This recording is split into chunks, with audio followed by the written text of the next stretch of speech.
Ажырашканда көп болуп атпайбы?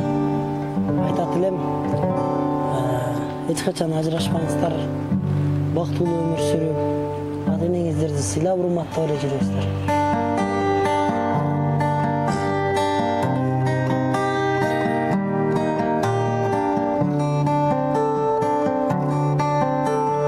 Сен кандай өмүр сүрдүң, ата мендей жашыңда?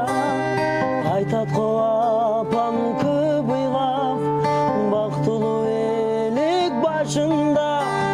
Жашашка таттуу турмушта менин да акым бар чыгар. Ал үчүн асыл ата экен болушум тийиш жанымда. Неге менден качтыңар, неге ажыраштыңар? Жарашкылачы кайтадан